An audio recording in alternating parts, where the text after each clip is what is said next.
Welcome to వార్తా 9 ముందుగా headlines చూద్దాం. ఉమ్మడి రాజధానిపై చర్చించవద్దు అని టీజీ కేబినెట్ మీటింగ్ కు ఈసీ షరతు. కేబినెట్ మీటింగ్ కు షరతులు విధించిన ఈసీ జూన్ 4 లోపు చేయాల్సిన అత్యవసర విషయాలపైన చర్చించాలని కండిషన్. రైతు రుణమాఫీపై చర్చించవద్దని షరతు.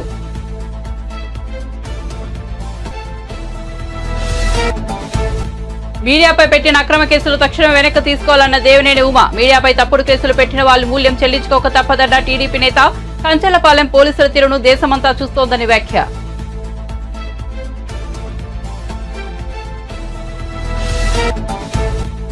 మాపై సోషల్ మీడియాలో దుష్ప్రచారం చేస్తున్నారన్న కేటీఆర్. 6 నెలల కాలంలోనే కాంగ్రెస్ ప్రభుత్వం గురించి ప్రజలకు అర్థమైందన్న కేటీఆర్. 10 ఏళ్ల కాలంలో 2 లక్షల ఉద్యోగాలను భర్తీ చేశామన్న వెల్లడి. తాము చేసిన పనులకు ప్రచారం చేసుకోలేకపోయామని వ్యాఖ్య. పల్నాడు అరాచకాలపై వైసీపీ తప్పుడు ప్రచారం చేస్తున్నారన్న లావు శ్రీకృష్ణదేవరాయలు. ఎస్పీ కుటుంబానికి మా కుటుంబానికి స్నేహం ఉందన్నట్లు వ్యాఖ్యలు. కాల్ డేటా ఇచ్చేందుకు సిద్ధమని ప్రకటించిన లావు వాస్తవాలను బయటపెట్టాలని సిట్ దర్యాప్తు బృందానికి విజ్ఞప్తి. ఇక వార్త వివరాల్లోకి వెళ్తే ఛత్తీస్గఢ్ లో ఘోర ప్రమాదం జరిగింది. కవర్తా ప్రాంతంలో వాహనం బోల్తాపడి 17 మంది మృతి చెందారు. 8 మందికి గాయాలయ్యాయి. కబీర్ధామ్ జిల్లాలో ఓ లోయలో వాహనం పడిపోయింది. మృతుల్లో 14 మంది మహిళలు ఉన్నట్లుగా తెలుస్తోంది. పైగా ట్రైబల్ కమ్యూనిటీకి చెందిన 25 నుంచి 30 మంది బీడి ఆకుల కోసం వెళ్లారు. ఆకులు ఏరిన తర్వాత వారిని పికప్ వాహనం ఎక్కి తీసుకొస్తోంది. ఈ సమయంలో వాహనం లోయలోకి బోల్తా కొట్టింది. గాయపడిన వారిని సమీపంలోని ఆసుపత్రికి తరలించారు. ఈ వాహనంలో ప్రయాణిస్తున్న వారంతా కుయ్ గ్రామానికి చెందిన వారిగా గుర్తించారు. బైగా కమ్యూనిటీ ఎక్కువగా బీడీలు చేస్తోంది. బీడీ ఆకు కోసం వీరు అడవులకు వెళ్తుంటారు. ఈ ఆకులు మార్చి నుంచి మే మధ్య వస్తాయి. తెలంగాణ కేబినెట్ భేటీకి ఈసీ అనుమతి ఇచ్చింది. నిన్నంతా ఈసీ అనుమతి కోసం వేచి చూసిన ముఖ్యమంత్రి ఆయన కేబినెట్ సహచరులు అనుమతి రాకపోవడంతో ఇళ్లకు వెళ్లిపోయారు. ఈసీ అనుమతి లభించకపోవడంతో కాసేపట్లో కేబినెట్ భేటీ అవుతోంది. అయితే ఈ భేటీకి ఈసీ కొన్ని షరతులు విధించింది. కేవలం జూన్ 4 లోపు చేయాల్సిన అత్యవసర విషయాలపైన చర్చించాలని కండిషన్ పెట్టింది. ఈ నేపథ్యంలో విద్యాసంస్థల్లో వసతులు, ధాన్యం కొనుగోలు, మేడిగడ్డ బ్యారేజ్ తదితర ప్రధాన అంశాలపై కేబినెట్ మీటింగ్ లో చర్చ జరగనుంది. మరోవైపు ఉమ్మడి రాజధాని, రైతు రుణమాఫీ అంశాలపై చర్చించవద్దని ఈసీ స్పష్టం చేసింది.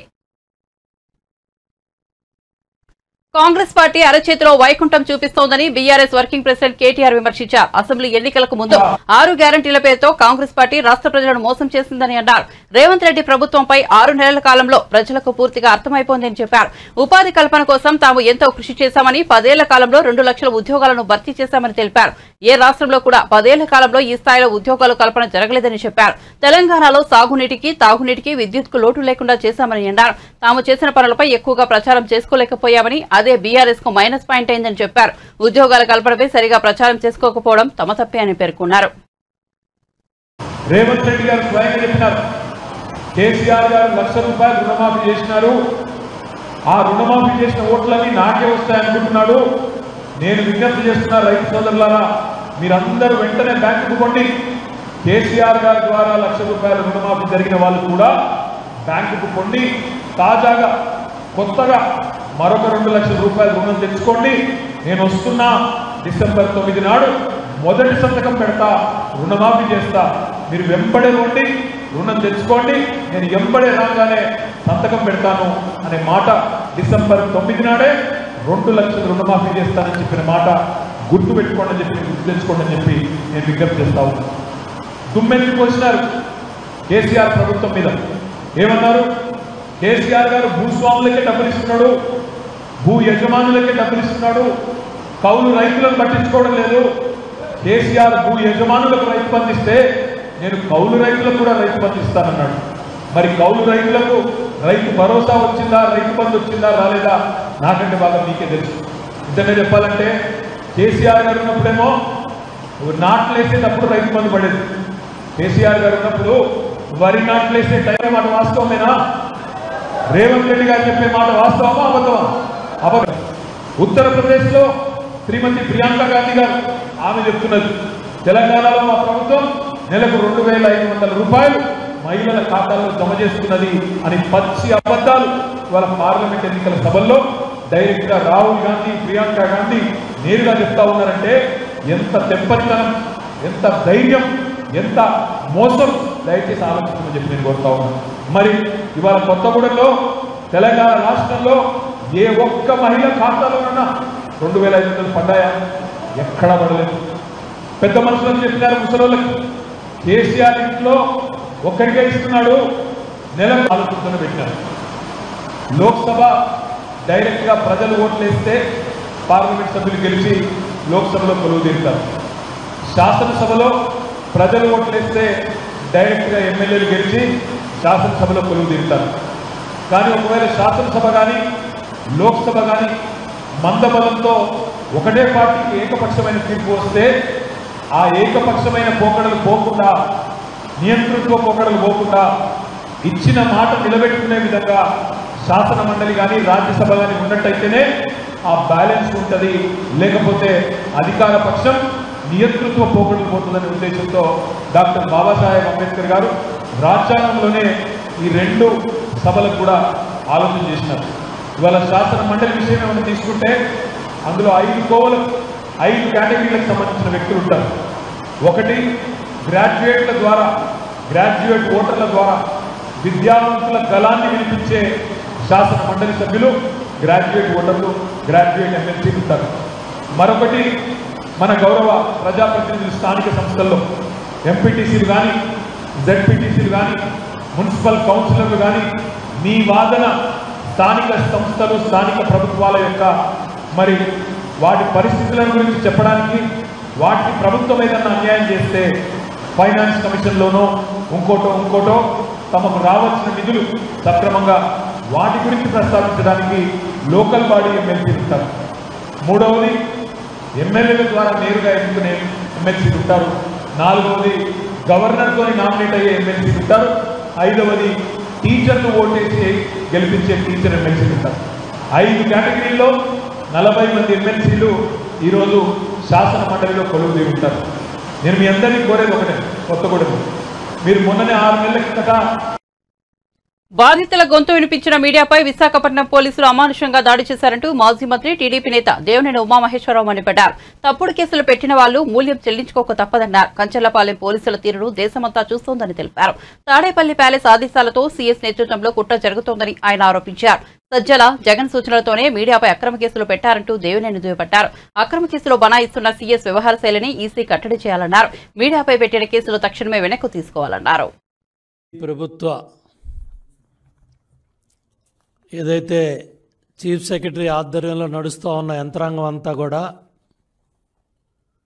ఏ స్థాయికి దిగజారంటే మీడియా మీద కూడా కేసులు పెట్టే స్థాయికి వచ్చారు.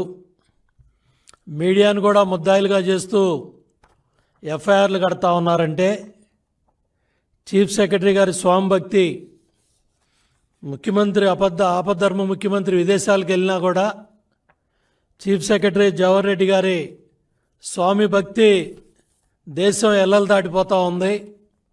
మరి లండన్లో ఉన్న ముఖ్యమంత్రి సంతోషపడాలని మీరు ఎఫ్ఐఆర్లు కడుతున్నారో తెలియట్లేదు. అధికార పక్షంతో అంటగాగిన పోలీసులు ఇప్పటికైనా కళ్ళు తెరవాలి. విశాఖపట్నంలో బాధితులు గోడు చెప్పుకున్నారు. ఎన్నికల అనంతరం జరిగిన హింసది చాలా స్పష్టంగా డబ్బులు తీసుకోలేదని, ఓటేయలేదని కక్షతో 3 మహిళల మీద దాడి చేసిన సంఘటన వాళ్లే స్వయంగా రికార్డ్ చేసి బయట ప్రపంచానికి తెలియజేశారు. దాని మీద డీసీపీ ప్రెస్ మీట్ని కూడా మీడియా చూపించింది. తర్వాత విష్ణుకుమార్ రాజు గారు ప్రెస్ మీట్ పెట్టి అక్కడ కూటమి అభ్యర్థి ఆయన ప్రెస్ మీట్ని లైవ్లో చూపించినందుకు A1 ఈటీవీ పర్సనల్స్ ముద్దాయిలు, A1, A2 ABN పర్సనల్స్ ముద్దాయిలు, A3 కూటమి అభ్యర్థి విష్ణుకుమార్ రాజు, A4 అదర్స్. అంటే ఇక పెండారా బాక్స్ ఓపెన్ చేశారు. అక్కడ విలేకరులు, ఈనాడు పత్రిక, ఆంధ్రజ్యోతి పత్రిక, ఇక TV5 అన్నీ వచ్చేస్తాయి. అంటే ఎటుపోతా ఉంది? మీరు మీడియా మీద దాడి చేస్తూ మీడియా స్వేచ్ఛ మీద దాడి చేస్తూ బాధితులకు గొంతు వినిపించకూడదా? అది నేరమా?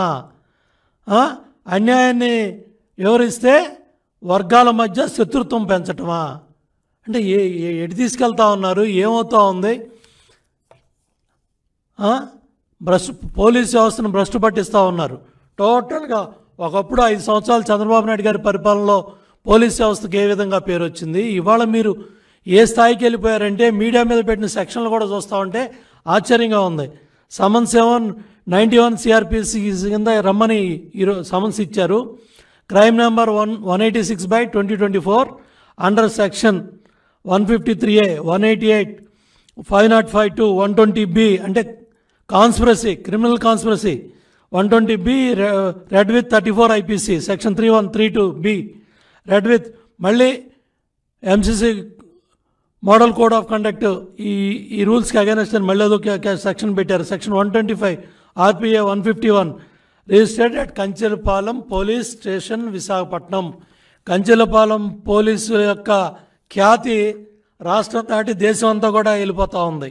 అంటే మీ స్వామి భక్తి నిరూపించుకోవటానికి, మీడియా గొంతు నొక్కటానికి ఇవాళ ఏ ఛానల్స్ అయితే జరిగిన వాస్తవాలన్నీ కూడా ప్రజల ముందు పెట్టి మీ దుర్మార్గాలు, మీ దాళ్ళు, మీ అమానుషాలు, ఎన్నికల అనంతరం హింసని అంతా ఎప్పటికప్పుడు తెలియజేసినందుకు కక్షగట్టి సిఎస్ ఆధ్వర్యంలో, చీఫ్ సెక్రటరీ ఆధ్వర్యంలో ఇవాళ కంచెలపాలెం పోలీస్ స్టేషన్ సంబంధిత అధికారులు, డీసీపీ సత్యబాబు, నీ పాత్ర చాలా అత్యుత్సాహంగా ఉంది. అక్కడ డీసీపీ పాత్ర కూడా, అక్కడ పోటీ చేసిన అభ్యర్థి మాట విని ఇవన్నీ డీసీపీ సత్యబాబు ఆధ్వర్యంలో ఇవాళ మీడియా స్వేచ్ఛ మీద దాడి చేస్తూ నువ్వు అడ్డగోలుగా ఎఫ్ఐఆర్ కట్టావంటే దీని మీద ఇమీడియట్గా సిట్ దృష్టి పెట్టాలి, ఎలక్షన్ కమిషన్ స్పందించాలి.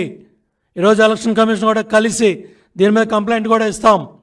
ఎలక్షన్ కమిషన్ స్పందించాలి, సిట్ దీని మీద దృష్టి పెట్టాలి, డీజీపీ దీని మీద వివరణ ఇవ్వాలి.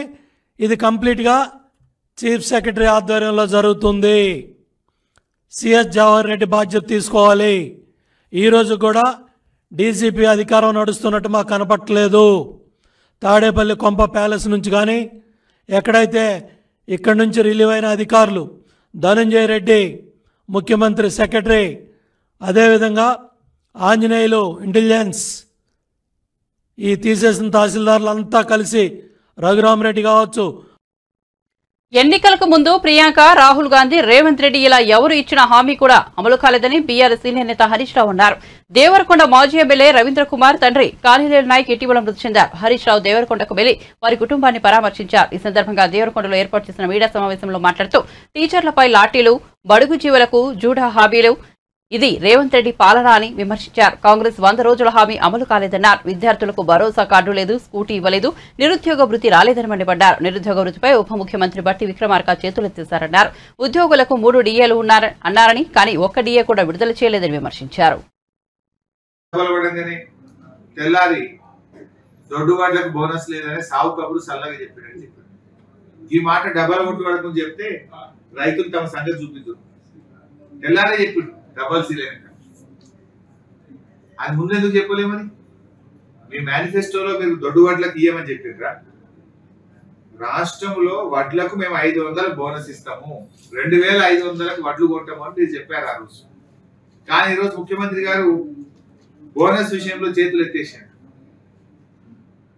సన్న రకాలకే బోనస్ అంటున్నాడు. రాష్ట్రంలో 80% దొడ్డు వడ్లే పడతాయి, సన్న రకాలు కేవలం 20% పడతాయి. యాసంగిలు అయితే మొత్తం దొడ్డు వడ్లే ఉంటాయి. అంటే ఒక రకంగా మీ ఎన్నికల హామీని మీరు తుంగలు దొక్కిండ్రు, చేతులు ఎత్తేసారు. ఇప్పటికే నిరుద్యోగ వృత్తి ఇచ్చేది లేదని చేతులు ఎత్తారు. ఇప్పుడు వడ్లకు బోనస్ విషయంలో చేతులు ఎత్తినారు. అంటే ఒక్కొక్క హామీని మీరు దాటవేస్తున్నారు, ఎగవేస్తున్నారు, ప్రజల్ని మోసపుచ్చుతున్నారు. మీ నిజస్వరూపం బయటపడతా ఉంది. ఇప్పటికే మీ బాండ్ పేపర్ బౌన్స్ అయింది. చెక్కు బౌన్స్ అయితే శిక్ష పడుతుంది. బాండ్ పేపర్ బౌన్స్ అయిన కాంగ్రెస్ కు కూడా ప్రజాక్షేత్రంలో శిక్ష తప్పదు. అందువల్ల ఇవాళ అందరినీ మోసం. విద్యార్థులకు భరోసా కార్డు లేదు, స్కూటీలు లేవు, నిరుద్యోగులకు నిరుద్యోగ వృత్తి లేదు, ఉద్యోగ ఉపాధ్యాయులకు పెండింగ్ లో ఉన్న డిఏలు ఇవ్వలేరు, రిటైర్ అయిన ఉద్యోగులకు పెన్షన్ బెనిఫిట్లు కూడా ఆపేసినారు. గత మార్చ్ ఏప్రిల్ నెలలో రాష్ట్రంలో దాదాపు 10,000కు పైగా ఉద్యోగ ఉపాధ్యాయులు రిటైర్ అయినారు. రిటైర్ అయిన రోజే పెన్షన్ బెనిఫిట్లు ఇస్తారు. కానీ ఇవాళ 2-3 నెలలు అయిపోయినా కూడా రిటైర్ అయిన ఉద్యోగులకు పెన్షన్ బెనిఫిట్లు కూడా రావడం లేదు. పల్నాడులో ఎన్నికల సందర్భంగా జరిగిన అరాచకాలపై నిష్పక్షపాతంగా విచారణ జరిపి నిజనిజాలు బయటపెట్టాలంటూ టీడీపీ నర్సారావుపేట ఎంపీ అభ్యర్థి లావు శ్రీకృష్ణదేవరాయలు సిట్ అధికారులు కోరారు. కాల్ డేటా ఇచ్చేందుకు తాము సిద్దమని, వైసీపీ నేతలు కాల్ డేటా కూడా తీసుకుని పరిశీలించాలని అన్నారు. పల్నాడులో జరిగిన అరాచకాలపై వైసీపీ నేతలు తప్పుడు ప్రచారం చేస్తున్నారని, సాక్షి మీడియా వాస్తవాలను వక్రీకరించి ప్రచారం చేస్తోందని మండిపడ్డారు. ఈ మేరకు సోమవారం మంగళగిరిలోని టీడీపీ జాతీయ కార్యాలయంలో లావు శ్రీకృష్ణదేవరాయలు మీడియా సమావేశంలో మాట్లాడారు. రాష్ట్రంలో అరాచకాలు సృష్టించిన వైసీపీ నేతలు వాటిని టీడీపీ నేతలపై రుద్దే ప్రయత్నం చేస్తున్నారని ఆరోపించారు. కులం, రంగు పులిమి అధికారులతో లేనిపోని సంబంధం బాంధవ్యాలను అంటగట్టి మాపై నిందలు మోపుతున్నారని విమర్శించారు. అక్కడున్న ఎస్పీ గారు ఎలక్షన్ సమయంలో బిందు మాధవ్ గారు ఎవరైతే ఉన్నారో వారి ఫ్యామిలీతో మాకు ఏదో పరిచయం ఉన్నట్లు, మేమేదో చాలా దగ్గర స్నేహితులు అన్నట్లు, వారి భార్య మా భార్య ఏదో దగ్గర స్నేహితులు అన్నట్లు ఏదో దీన్ని డెలిబరేట్గా ఈ మెసేజ్ని ఒకసారి కాదు దాదాపు 4-5 రోజులుగా దీన్ని పంపిస్తూ ఉన్నారు. క్షుణ్ణంగా పరిశీలించండి, మా కాల్ డేటా తీసి పరిశీలించండి. వాళ్ళ కాల్ డేటా మరి అధికారి కాబట్టి అది మీ చేతిలో ఉంటుంది. ఏదైతే ఎస్పీ బిందు మాధవ్ గారి ఫ్యామిలీ పైన ఏ విధంగా ఏదో నిరాధారమైన ఆరోపణలు చేస్తూ ఉన్నారో, ఏదో మాకు వారికి సంబంధం ఉందని, ఇది పూర్తి అవాస్తవం. వారి ఫ్యామిలీ మా ఫ్యామిలీ ఎప్పుడు కూడా కలిసింది లేదు, మాట్లాడింది లేదు. నేనే సిట్ వారిని లెటర్ రాస్తా ఉన్నా, అయ్యా మా ఫ్యామిలీ వైపు నుంచి కానీ వాళ్ళ ఫ్యామిలీ వైపు నుంచి కానీ ఏమైనా పరిచయం ఉంటే దయచేసి ఇప్పుడు కాదు, ఈ నెల రోజుల నుంచి కాదు, గడిచిన 4-5 సంవత్సరాల నుంచి ఏమైనా పరిచయం ఉన్నా, ఇప్పుడు కలిసినా, ఇప్పుడు నేను ఫోన్లో మాట్లాడినా దయచేసి అది బయట పెట్టాలని చెప్పి కోరుతా ఉన్నాను. ఇంతకంటే ఓపెన్గా ఎవరు కూడా ఛాలెంజ్ చేయలేరు, అంత ఓపెన్గా నేను ఛాలెంజ్ చేస్తూ ఉన్నాను. ఇదిగోండి మేము ఐడెంటిఫై చేసిన ఈ 140 నుంచి 150 సెన్సిటివ్ బూత్స్, ఇది ఓపెన్ లెటర్, ఇదేమి దాచేది కాదు. 140 నుంచి 150 బూత్స్ ఉన్నాయి, మొత్తం సెన్సిటివ్ బూత్స్ మా పార్లమెంట్లో. దీనికి సంబంధించి మీరు కొద్దిగా బందోబస్తు అనేది జాగ్రత్తగా చేయాలి అని చెప్పడం జరిగింది. చెప్పినప్పుడు ఇంకో విషయం కూడా చెప్పాం, మేము ఇవ్వటమే కాదు అటువైపు పార్టీ వాళ్ళు కూడా ఇస్తారు. ఒక 140, 150 ఈ 300 బూత్స్ని మీరు సరిగ్గా మ్యాన్ చేస్తే చాలు, ఇక్కడ ఎటువంటి ఇబ్బందికరమైన సంఘటనలు జరగవు, ఎటువంటి వైలెన్స్ జరగదని చెప్పి మేము ఇవ్వటం జరిగింది. ఆ 140, 150 బూతులకు సంబంధించి ఏ విధంగా బందోబస్తు పెట్టారు, ఏదో ఎటువైపు నుంచి చెప్తా ఉంది ఏంటంటే మాకు సంబంధించిన మాకు ఫేవరబుల్గా ఉన్న బూత్స్లో ఏమైనా తక్కువ పెట్టారు, వాళ్ళకి ఫేవరబుల్గా ఉన్న బూత్స్లో ఏమైనా విపరీతంగా పెట్టారని చెప్పి మరొక ఆధారం లేని ఆరోపణలు చేస్తూ ఉన్నాను. దాలింగ్ రోజు మాకేదో మా కనుసన్నలు ఏదో జరిగింది, మేమేదో చాలా ఇన్ఫ్లుయెన్స్ చేసామనే ఒక ఆరోపణ చేస్తూ ఉన్నారు. దాని గురించి కూడా సిట్ వారిని దయచేసి వెరిఫై చేయమంటా ఉన్నాం. నేను ఐఎమ్ రెడీ టు గివ్ నా ఫోన్ డేటా ఇవ్వడానికి నేను రెడీ, కావాలంటే నా డివైస్ ఇవ్వడానికి కూడా రెడీ. మా వైపు నుంచి ఏ విధమైన ఏ ఆఫీసర్కైనా ఏ స్థాయి ఆఫీసర్కైనా ఫోన్లు చేసి మా వైపు నుంచి మేమేమన్నా అన్డ్యూ రిక్వెస్ట్ అడగకూడని రిక్వెస్ట్లు ఏమైనా అడిగితే తప్పకుండా దాన్ని బయట పెట్టాలని చెప్పి సిట్ వారిని కోరుతా ఉన్నాం. నా వరకే కాదు, నా చుట్టుపక్కల ఆ రోజు ట్రావెల్ చేసిన వారి అందరికీ కూడా మీరు దయచేసి కాల్ డేటా రికార్డ్ చేయండి, తీసుకొని వాటిని వెరిఫై చేసి ఇవన్నీ కూడా బయట పెట్టాలని చెప్పి కోరుతా ఉన్నా. దీన్ని ఏదో అనవసరంగా ఎలక్షన్ సమయంలో అనవసరంగా మన చేతిలో లేని విధంగా జరిగిన దానికి ఇదేదో పూర్తిగా మేమే చేసాం, ఎంపీగా ఉండి నేనే చేశానని చెప్పి నా పైన ఆరోపణలు చేయటం కానీ, దానికి ఒక కులం రంగు పూయటం కానీ, ఈ విధంగా గడిచిన 4-5 రోజుల నుంచి కూడా అధికార పక్షం ఏదైతే ఉందో వైఎస్ఆర్ కాంగ్రెస్ పార్టీ అది చేస్తూ ఉంది. ఇది ముమ్మాటికి తప్పి. నేను గడిచిన 5 సంవత్సరాల నుంచి కూడా నరసరావుపేట ప్రజలు, పల్నాడు ప్రజలు నన్ను చూశారు, ఏ విధంగా బిహేవ్ చేశాను, ఏ విధంగా ముందుకు వెళ్ళానని చూశాను. ఎవరైనా మిగతా వాళ్ళు 2+2, 3+2 గన్మెన్లు పెట్టుకొని తిరిగారు. కనీసం నేను గన్మెన్లు కూడా నేను వద్దంటే తప్పక ఒక గన్మెన్ ఇచ్చి నాకు ఇప్పించడం జరిగింది ఆ రోజు ఎస్పీ గారు. నేను ప్రశాంతంగా చాలా ఫ్రీగా జనంతో కలిసి తిరగటం జరిగింది. అలా తిరిగే మనిషికి మీరు అనవసరంగా ఇటువంటి ఆపాదించడం అనేది కరెక్ట్ అయిన విషయం కాదు. ఒకవేళ నా వైపు నుంచి ఎవరైనా ఇన్వెస్టిగేట్ చేసి ఏ విధమైన అల్లర్లు సృష్టించడానికైనా పల్నాడులో ప్రయత్నించుంటే తప్పకుండా నేను ఏమి దానిలో మొహమాటు పడట్లేదు, తప్పకుండా నా పేరు కూడా మీరు ఛార్జ్ షీట్లో చేర్చుకోవచ్చు. ఇదిగో నువ్వు ఈ విధమైన ఈ గ్రామంలో ఈ విధంగా నీ వల్ల జరిగింది అంటే తప్పకుండా పెట్టండి. ఆన్ ద కాంట్రరీ ఆపోజిట్గా మీ అందరూ చూశారు, దొండపాడు అనే గ్రామంలో ఇన్స్టెడ్ ఆఫ్ అవతల వైపు కాకుండా నాపైనే ఆ రోజు అటాక్ జరగడం జరిగింది. నా వెహికల్స్ పైన ఆ రోజు అటాక్ జరగడం జరిగింది. నా కాన్వాయ్ వెహికల్స్ ఏదైతే 3 వెహికల్స్ ఉన్నాయో అన్నీ కూడా పగలగొట్టడం జరిగింది. ఆ రోజు అక్కడ ఉన్న పోలీస్ ఆఫీసర్లు కూడా వారేమి చేస్తూ ఉడిగినట్టు చూస్తూ ఉన్నారు. ఇన్స్టెడ్ నా వైపు నుంచి పోకుండా వాళ్ళు న్యూట్రల్గా పక్కనే నుంచో ఉన్నారు. కాబట్టి మీరందరూ కూడా దయచేసి ఇటువంటి దుష్ప్రచారాన్ని బెంగళూరు శివారులోని ఓ ఫామ్ హౌస్ లో నిర్వహిస్తున్న రేవ్ పార్టీని కర్ణాటక పోలీసులు భగ్నం చేశారు. ఈ పార్టీకి హాజరైన సుమారు 100 మందిని అదుపులోకి తీసుకున్నారు. హైదరాబాద్ కు చెందిన వాసు అనే యువకుడి పుట్టినరోజు సందర్భంగా ఈ పార్టీ ఏర్పాట్లు చేసినట్లు సమాచారం. ఆదివారం సాయంత్రం మొదలైన పార్టీకి తెలుగు రాష్ట్రాలకు చెందిన సినీ రాజకీయ ప్రముఖులు పలువురు హాజరైనట్టు తెలుస్తోంది. ఫామ్ హౌస్ ఆవరణలో ఉన్న ఓ కారులో ఏపీ ఎమ్మెల్యే కాకాని గోవర్ధన్ కు చెందిన స్టిక్కర్ ను గుర్తించినట్లు కన్నడ మీడియా పేర్కొంది. అయితే ఆ కారు తనది కాదని ఏపీ ఎమ్మెల్యే కాకాని వివరణ ఇచ్చారు. ఫామ్ హౌస్ లో రేవ్ పార్టీ జరుగుతోందన్న విశ్వసనీయ సమాచారంతో సీసీబీ పోలీసుల బృందం రైడ్ చేసింది. దాదాపు 3 గంటల పాటు ఫామ్ హౌస్ లో సోదాలు నిర్వహించిన పోలీసులు 17 MDMA టాబ్లెట్లు, కొకైన్ ను స్వాధీనం చేసుకున్నారు. ఫామ్ హౌస్ ఆవరణలో పార్క్ చేసిన మెర్సిడెస్ బెంజ్, జాగ్వార్ తదితర 15కు పైగా లగ్జరీ కార్లను సీజ్ చేశారు. పార్టీకి హాజరైన వారిలో తెలుగు రాష్ట్రాలతో పాటు బెంగళూరుకు చెందిన వారు కూడా ఉన్నారని, 25 మంది యువకులు కూడా ఉన్నారని సమాచారం. ಪಾರ್ಟಿಯಲ್ಲಿ ಭಾಗಿಯಾಗಿದ್ದವರನ್ನ ಕರೆತಂದು ಅವರನ್ನ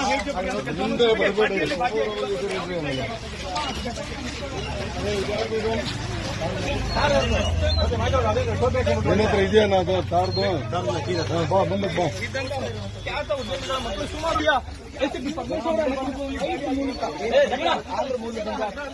ಆಯೋಜಿತರು ಫ್ಲೈಟ್ ಮೂಲಕ ಜನರನ್ನ ಕರೆಸಿ ಒಂದು ಪಾರ್ಟಿಯಲ್ಲಿ ಭಾಗಿಯಾಗಿದ್ದು ಲಾಸ್ಟ್ ಮಾಡ್ತಾ ಇರ್ಬೋದು. ಒಂದು ರೈಟ್ ನಂತರ ಅವ್ರನ್ನ ಕರ್ತರುವಂತದ್ದು ರಾತ್ರಿ ತಡರಾತ್ರಿಯಲ್ಲಿ ಒಂದು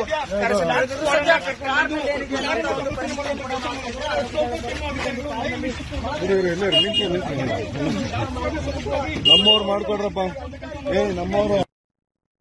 బెంగళూరు శివారు ప్రాంతంలో నిర్వహించిన రేవ్ పార్టీతో తనకు ఎలాంటి సంబంధం లేదని, తాను అసలు ఆ పార్టీలకు ఏనాడు వెళ్లలేదని సినీ నటుడు శ్రీకాంత్ స్పష్టం చేశారు. ఈ విషయంపై ఆయన వివరణిస్తూ తన ఇంట్లో నుంచి ప్రత్యేకంగా వీడియోను విడుదల చేశారు. రేవ్ పార్టీలు పబ్లకు వెళ్లే సంస్కృతి తనదు కాదని వెల్లడించారు. మా ఇంట్లోనే ఉన్నాను, హైదరాబాద్లో ఉన్నాను. సో నేను విన్నాను పొద్దున్నుంచి, నాకు ఫోన్లు రావడం జరిగింది. నేను కూడా వీడియో క్లిప్ చూశాను. మన మీడియా మిత్రులు చాలామంది నన్ను అడిగి క్లారిఫై చేసుకున్నారు. వాళ్ళ దాంట్లో రాలేదు నాకు తెలిసి. చాలా ఇట్లా శ్రీకాంత్ ఇలా బెంగళూరులో రేవ్ పార్టీకి వెళ్ళాడు, హేమ వెళ్ళింది, ఈ టైప్లో ఏవో వచ్చినాయి. లేదా నాకు నవ్వు వచ్చింది. ఇంట్లో వాళ్ళందరూ నవ్వుకున్నాం. ఇదేంటిది, మొన్న ఏమో విడాకులు ఇచ్చి పిచ్చేశారు నా భార్యతో, ఈరోజేమో రేవ్ పార్టీలకి వెళ్ళాడు అని చేసినాయి. కానీ ఒకటి, వాళ్ళు కొంచెం తొందరపడ్డంలో ఇది లేదనిపించింది. ఎందుకంటే వాడెవడో, అతను ఎవరో కానీ కొంచెం నాలాగా ఉన్నాడు. వాడు కొంచెం ఇలా కప్పుకొని, అది గెడ్డం ఉంది, బట్ ఇప్పుడు గెడ్డం నాకు లేదు అని, బట్ గెడ్డంతో నేను షాక్ అయ్యాను. ఇదేంటిది నాలాగా ఉన్నాడు ఏంటి అని నేనే షాక్ అయ్యాను. సో దయచేసి ఎవరు నమ్మొద్దు. ఎందుకంటే రేవ్ పార్టీలకి వెళ్ళే కల్చర్ నాది కాదు, పబ్ కల్చర్ మనిషిని కాదు నేను. ఒక్కోసారి బర్త్డే పార్టీలకి వెళ్తాము, ఒకవేళ తెలియకుండా ఏదైనా వెళ్ళినా ఒక హాఫ్ అన్ అవర్ నుండి వచ్చేస్తాం తప్పితే అటువంటి ఏమీ లేదు. రేవ్ పార్టీ ఎలా ఉంటుందో కూడా నాకు తెలియదు. సో దయచేసి ఎవ్వరూ ఈ విషయాన్ని నమ్మొద్దు. హ్యాపీగా నేను హైదరాబాద్లో ఉన్నాను, మా ఇంట్లోనే. ఇప్పుడు మా ఇంట్లో నుంచే నేను ఇది చేస్తున్నాను. సో దయచేసి మీడియా మిత్రులందరికీ కూడా నేను చెప్పేది ఏంటంటే, ఏ విషయం కరెక్ట్గా తెలుసుకోకుండా మీరు కూడా థంబ్నైల్స్ పెట్టేసేసి నా బొమ్మ వేసేసి రేవ్ పార్టీలో పట్టుబడ్డ శ్రీకాంత్ ఈ టైప్లో వేస్తున్నారు. కాబట్టి దయచేసి ఎవరు నమ్మొద్దు. అది అతను అలాగా ఉన్నాడు అనే ఒక విషయంలో మీరు పొరపాటు పడి ఉంటారని నేను అనుకుంటున్నాను. దయచేసి అది నేను కాదు. Thank you. ఇటువంటివన్నీ కూడా నిజంగా కొంతమంది వాళ్ళందరికీ నిజంగా థ్యాంక్స్ చెప్పుకుంటున్నాను నేను. కొంతమంది మీడియా మిత్రులు నాకు డైరెక్ట్గా తెలుసు కాబట్టి, వాళ్ళ ఫ్రెండ్స్ లాగా నన్ను ఇచ్చేస్తారు కాబట్టి, వాళ్ళందరూ నన్ను డైరెక్ట్గా అడగడం, నేను చూసి ఇద్దరు నవ్వుకోవడం, వాళ్ళు వాళ్ళ దాంట్లో వేయకుండా చూశారు కొంతమంది. వాళ్ళందరూ కూడా నేను థ్యాంక్స్ చెప్పుకుంటున్నాను. దయచేసి ఇవన్నీ నమ్మొద్దు.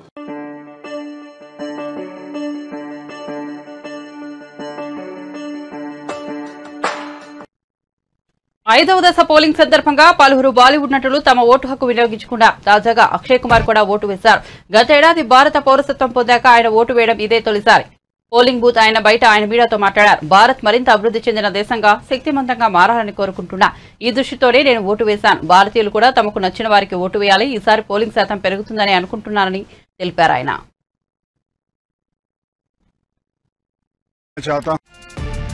बढ़िया लग रहा है। आज आपने मतदान किया है, क्या संदेश देंगे देशवासियों को? बस मैं यही कहना चाहूँगा, मैं चाहता हूँ कि मेरा भारत जो है वो विकसित रहे, वो मजबूत रहे एंड बस उसी को दिमाग में रखते हुए मैंने वोट किया और उसी हिसाब से पूरा भारत वोट करे जो उनके दिमाग में सही लगे। मुंबई में कम लोग मतदान करने के लिए निकलते हैं, उनके लिए क्या संदेश? अभी तो चालू हुआ है, तूने पहले ही बोल दिया।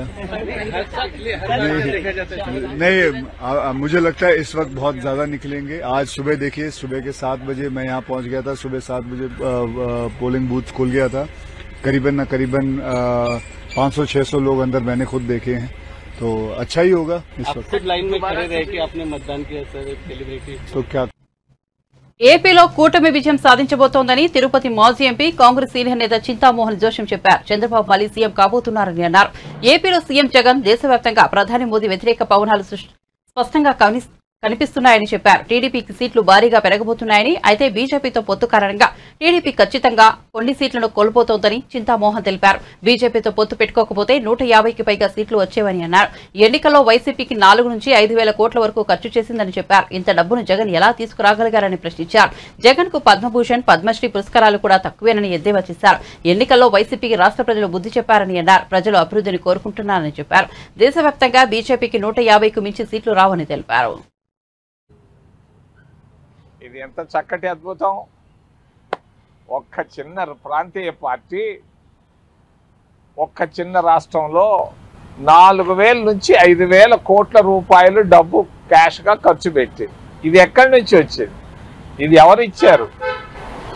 దీనికి జవాబు చెప్పాల్సింది సంస్థలు చెప్పాలి. మరి ఒక్క తిరుపతి నియోజకవర్గంలో, పార్లమెంట్ నియోజకవర్గంలో ఒక అసెంబ్లీ స్థానంలో ఒక అభ్యర్థి 80 కోట్ల రూపాయలు ఖర్చు పెట్టాడు. వైసీపీ నుంచి 80 కోట్ల రూపాయలు క్యాష్గా ఖర్చు పెట్టాడు. ఈ డబ్బు ఎక్కడి నుంచి వచ్చింది? మరి ఇంకొక రిజర్వ్డ్ స్థానంలో, గూడూరు అనే రిజర్వ్డ్ స్థానంలో నుంచి ఒక అభ్యర్థి, వైసీపీ అభ్యర్థి 45 కోట్ల రూపాయల డబ్బు ఖర్చు పెట్టాడు. మరి దీన్ని, ఈ డబ్బుని ఒక పోలీస్ అధికారి ఒక హోటల్లో పెట్టుకొని దాన్ని డబ్బుని డిస్ట్రిబ్యూట్ చేశాడు. అంటే ఇక్కడ అన్నీ తెలిసి కూడా అన్ని వ్యవస్థలు విఫలమవుతున్నాయి. ఎలక్షన్ కమిషన్ పూర్తిగా బలహీనపడిపోతా ఉంది. పోలీసు వ్యవస్థ కూడా దొంగలను పట్టుకోవాల్సినటువంటి పోలీసులు వాళ్లే దొంగతనాలు చేస్తుంటే ఇక పోలీసు వ్యవస్థను గురించి చెప్పాల్సిన అవసరం ఏముంది? మరి ఈ విధంగా జగన్మోహన్ రెడ్డి తన అధికారం కొరకు మరి అద్భుతాలు చేశాడు. మరి ఈ 4,000-5,000 కోట్ల రూపాయల డబ్బు ఎలా తీసుకొచ్చాడు ఎలక్షన్లోకి? ఇది చాలా, ఆయనకు నిజంగా ఒక మంచి పద్మశ్రీ అవార్డు, పద్మవిభూషణ్ అవార్డు ఇవ్వాలి. జాతీయ పార్టీ అయినటువంటి కాంగ్రెస్ పార్టీ కూడా భారతదేశం మొత్తంలో 5% కూడా ఖర్చు పెట్టలేకపోయింది, మొత్తం అంతా కలిసి.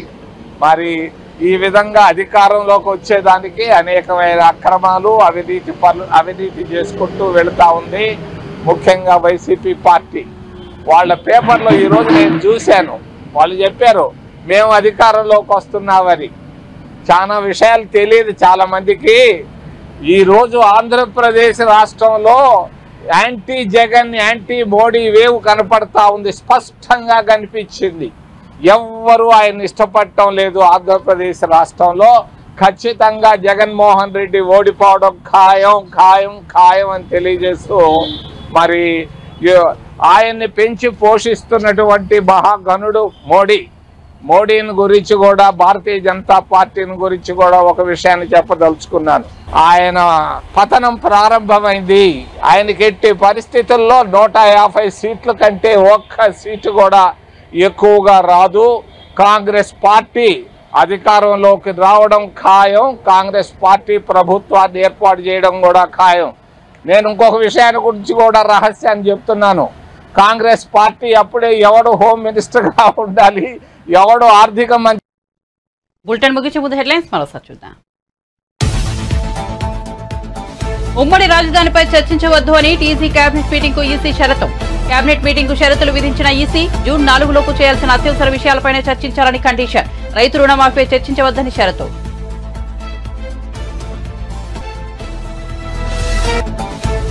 మీడియాపై పెట్టిన అక్రమ కేసులు తక్షణమే వెనక్కు తీసుకోవాలన్న దేవినేని ఉమ. మీడియాపై తప్పుడు కేసులు పెట్టిన వాళ్ళు మూల్యం చెల్లించుకోక తప్పదన్న టీడీపీ నేత.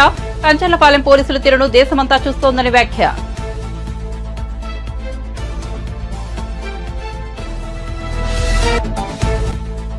మాపై సోషల్ మీడియాలో దుష్ప్రచారం చేస్తున్నారన్న కేటీఆర్. 6 నెలల కాలంలో కాంగ్రెస్ ప్రభుత్వం గురించి ప్రజలకు అర్థమైందన్న కేటీఆర్. 10 ఏళ్ల కాలంలో 2 లక్షల ఉద్యోగాలను భర్తీ చేశామని వెల్లడి. తాము చేసిన పనులకు ప్రచారం చేసుకోలేకపోయామని వ్యాఖ్య.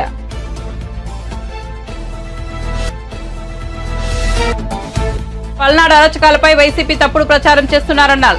లావు శ్రీకృష్ణదేవరాయలు ఎస్పీ కుటుంబానికి మా కుటుంబానికి స్నేహం ఉందన్నట్లు వ్యాఖ్యలు. కాల్ డేటా ఇచ్చేందుకు సిద్ధమని ప్రకటించిన లావు వాస్తవాలను బయటపెట్టాలని సిట్ దర్యాప్తు బృందానికి విజ్ఞప్తి. మరిన్ని అప్డేట్స్ కోసం చూస్తూనే ఉండండి వార్తా 9.